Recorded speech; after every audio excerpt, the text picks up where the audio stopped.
Okay, let's go.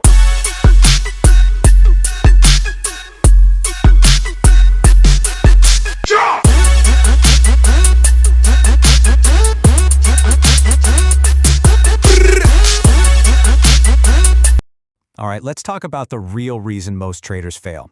And I'll give you a hint. It has absolutely nothing to do with their strategy. We're going to dive into a brutally honest story of catastrophic failure and the incredible lesson that came out of it.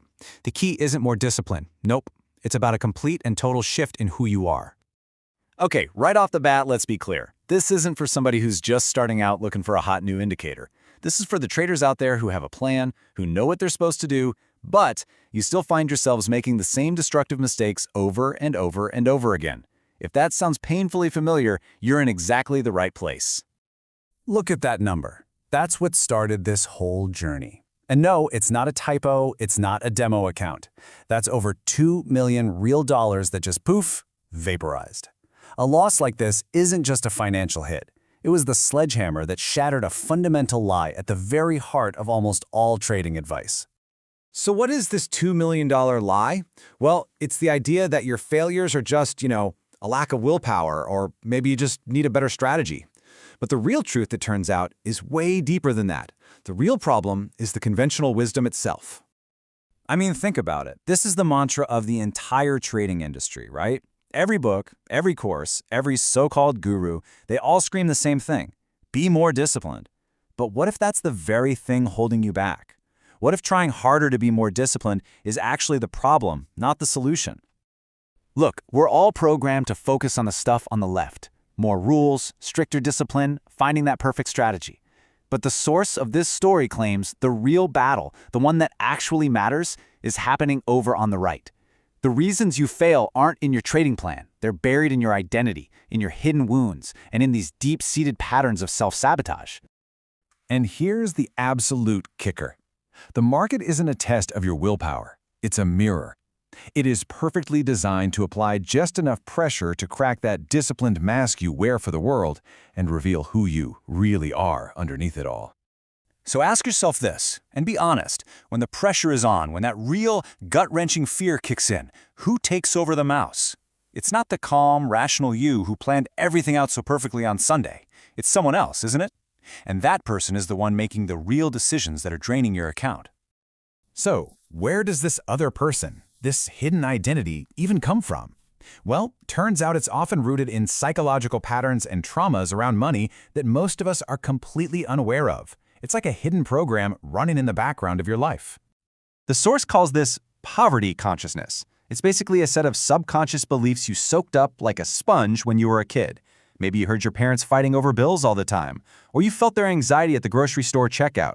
Your young brain didn't have any context, so it just filed all that away, creating a program that's now running your entire financial life decades later. Do any of these sound familiar? These are the scripts that run on a loop in the back of your mind. Think about it. If you subconsciously believe that if it's too easy, something is wrong, what do you think your brain is going to do when a trade goes green instantly? You'll find a way to mess it up. You'll give the profits back just to make reality match your deep hidden belief. And this leads to what the source calls the third law of trading psychology. It's brutal, but it's true. The market doesn't care what you want. It pays you exactly what your deepest programming believes you are worthy of. If you believe, deep down, that you deserve to struggle, well, the market will gladly help you fulfill that prophecy. Now here's where it gets really mind-blowing. This programming might not have even started with you. There's a whole field of science called epigenetics, which suggests that intense stress and trauma can literally leave a chemical mark on our genes that gets passed down. So you're not just trading your own psychology, you could be trading the financial fears of your parents and even your grandparents.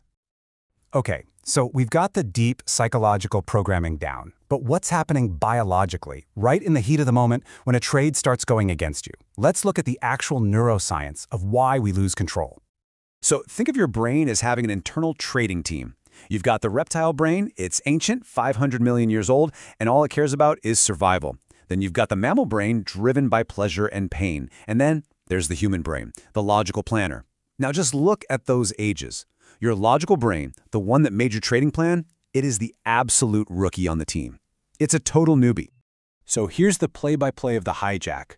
A big red candle appears. Your ancient survival system, the reptile, doesn't see a price drop. It sees a tiger leaping out of the bushes. It instantly floods your body with stress hormones. Blood drains from your logical human brain, which goes completely offline.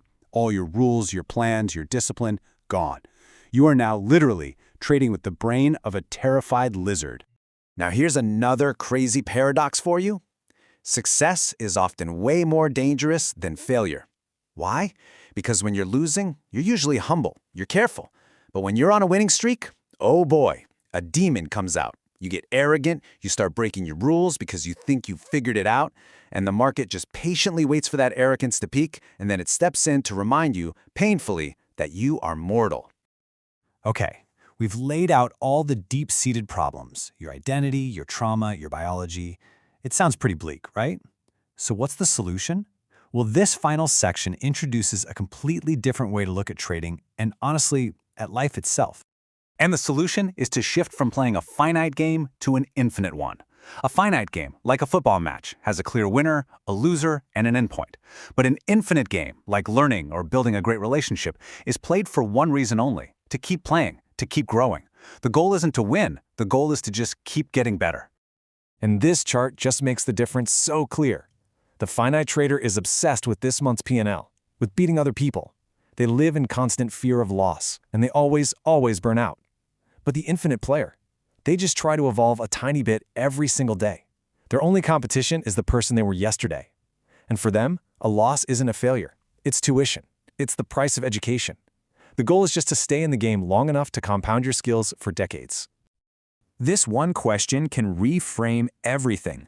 That devastating loss that feels like the end of your trading career, in a 50-chapter story, that's just the plot point in Chapter 3 that sets up your incredible comeback in Chapter 7.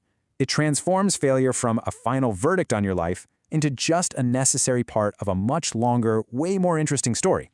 And this creed really just summarizes the entire mindset shift. It's about letting go of that ego-driven need to be right or to prove something to someone or to reach some imaginary finish line.